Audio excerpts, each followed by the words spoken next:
एक बार चीन के एक हिस्से में बहुत बड़ा मठ था, जहां लगभग 500 भिक्षु रहते थे। वे सभी अपने गुरु के मार्गदर्शन में खुद को जानने का अभ्यास कर रहे थे।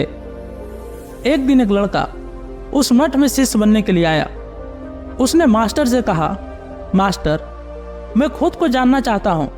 मैं सच की तलाश कर रहा हूँ। मैं पता लगाना चाहता हूँ कि सच क्या है।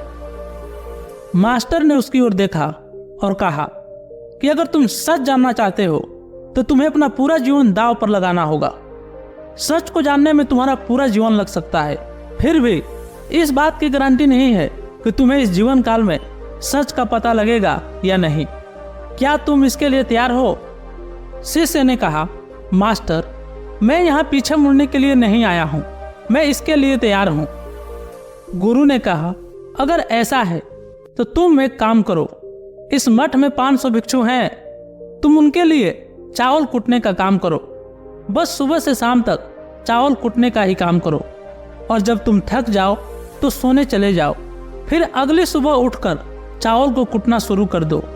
इसके अलावा कुछ और मत करना, किसी और चीज के बारे में मत सोचना। बस इस रास्ते पे चलते रहना और दोबारा मेरे पास मत आना। जरूरत पड़ने पर मैं खुद तुम्हारे पास आऊंगा। उस लड़के ने गुरु के आदेश का पालन करते हुए चावल कूटना शुरू कर दिया। उस मठ में 500 शिष्य थे। उन सभी को समय समय पर भोजन की आवश्यकता पड़ती थी, इसीलिए वो बहुत जल्दी उठ जाता और रात को देर तक चावल कूटता रहता। जब वो थक जाता तो उसी कमरे में सो जाता जहां वो चावल कूटता था। वह किसी से बात नहीं करता था और ना ही कोई उससे बात करने के लिए उसके पास आता था। कुछ महीनों तक चावल कूटते हुए उसके मन में पुराने विचार आते रहे, लेकिन उन विचारों को कोई नया विषय नहीं मिला तो वे अपने आप ही मिट गए। धीरे धीरे उसके मन में विचार कम होने लगे। कुछ सालों के बाद तो वह अपना नाम तक भूल गया। वह हमेशा चुप रहता और विचारहीन अवस्था में बस चावल कूटता रहता। उसने ना तो कभी ध्यान किया था और ना ही कभी शास्त्र पढ़ा था।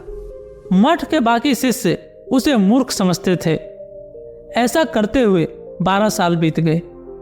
12 साल बाद एक दिन मास्टर ने घोषणा की कि अब मेरा आखिरी समय आ रहा है और मुझे अपना उत्तराधिकारी चुनना है, जो मेरे बाद मठ का मुखिया होगा।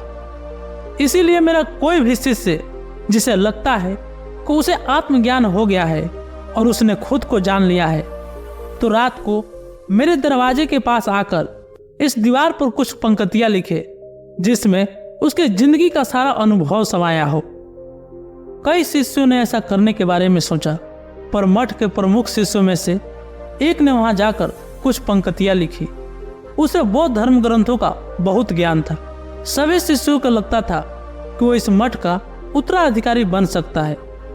उसने लिखा था कि मन एक दर्पण की तरह है, जिस पर विचारों और इच्छाओं की धूल जमा हो जाती है। इस धूल को हटाने के लिए ही ध्यान है।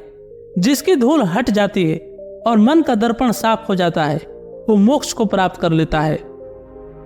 अगली सुबह जब मास्टर उठे और उन्होंने इन पंक्तियों को देखा तो उन्होंने कहा कि किस बेवकूफ ने यह सब कचरा मेरी दीवार पर लिखा है।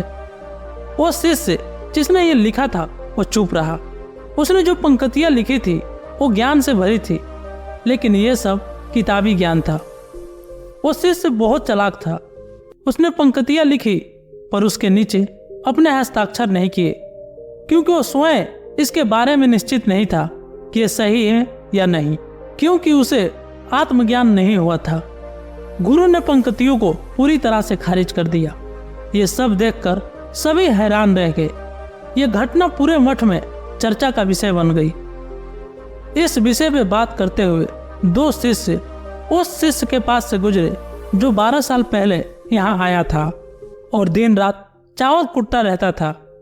दोनों की चर्चा सुनकर वो धीरे से हंस पड़ा और दोनों शिष्य ने उससे पूछा कि तुम क्यों हंस रहे हो। दोनों शिष्य की नज़र में ये चावल कूटने वाला तुच्छ भिक्षु था। किसी ने उसे ना तो कभी ध्यान करते हुए देखा था, ना ही कभी शास्त्र पढ़ते हुए। हर कोई उसे मूर्ख समझता था जो बस चावल को ही जानता था।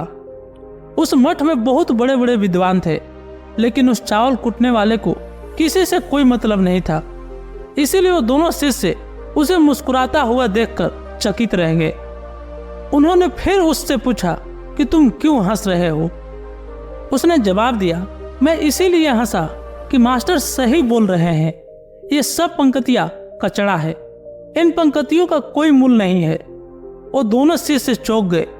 उन्होंने उससे पूछा कि क्या तुम ऐसी पंक्तियां लिख सकते हो जो इससे भी बेहतर हो? चावल पीसने वाले ने जवाब दिया, नहीं, क्योंकि मैं अनपढ़ हूँ, लेकिन हाँ, मैं कुछ पंक्तियां कह सकता हूँ। अगर तुम उन पंक्तियों को लिख सकते हो तो मैं तुम्हारे साथ जाने के लिए तैयार हूँ। उन दोनों शिष्यों ने कहा, ठीक है। वे मास्टर के कमरे के पास गए और चावल कुटने वाले ने कुछ पंक्तियां बोली और दूसरे शिष्य ने उसे दीवार पर लिख दिया और उन पंक्तियों के नीचे लिख दिया चावल कुटने वाला। उन्हें लगा कि मास्टर इस पर भी गुस्सा करेंगे।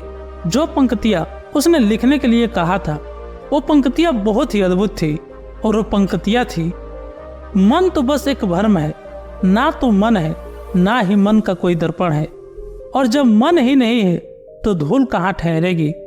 जो ये जानता है वो सच को जान गया। जब गुरु ने ये पंक्तियां देखी तो वे आधी रात को उठे और चावल कुटने वाले के पास गए। वो सो रहा था।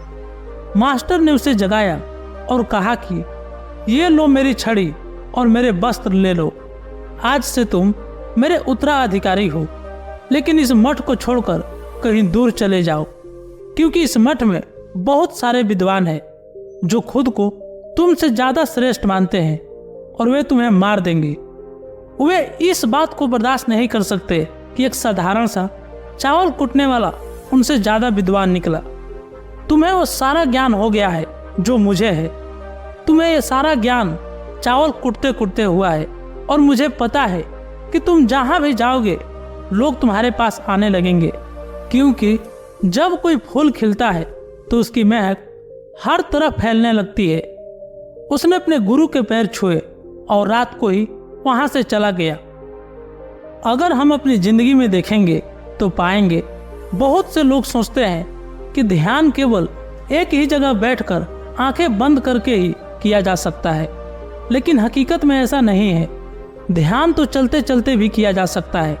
अपना कुछ काम करते हुए भी ध्यान किया जा सकता है।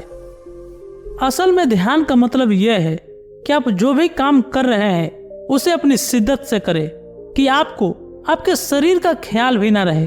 बिल्कुल उस चावल पीसने वाले की तरह जो चावल कुटने में इतना मग्न हो गया कि उसको खुद का कोई ख्याल ही नहीं रहा। उसने चावल कुटते हुए ही आत्मज्ञान प्राप्त कर लिया। हर समय वर्तमान में रहना और कुछ नहीं सोचना मन तब तक ही है जब तक विचार है। जब विचार ही नहीं रहेंगे तो मन भी गायब हो जाएगा। जब मन ही नहीं रहेगा तभी तो तुम अपने आप को अच्छे से जान पाओगे। असल में हमें अपने वास्तविक रूप को जानने के लिए कोई अन्य साधना करने की आवश्यकता नहीं है। हम जो कुछ भी कर रहे हैं बस उसमें हमें पूरी तरह से खो जाने की जरूरत है। अपने काम में इस कदर से लीन हो जाओ कि आपका काम ही ध्यान बन जाए। तो दोस्तों, आज की ये कहानी आपको कैसे लगी कमेंट करके जरूर बताइएगा, और हो सके तो इस चैनल को सब्सक्राइब करके इस परिवार को एक कदम आगे बढ़ाने में अपना बहुमूल्य योगदान अवश्य दे। हमें बहुत खुशी होगी। तो मिलते हैं एक नई कहानी में। तब तक के लिए अपना ख्याल रखिए।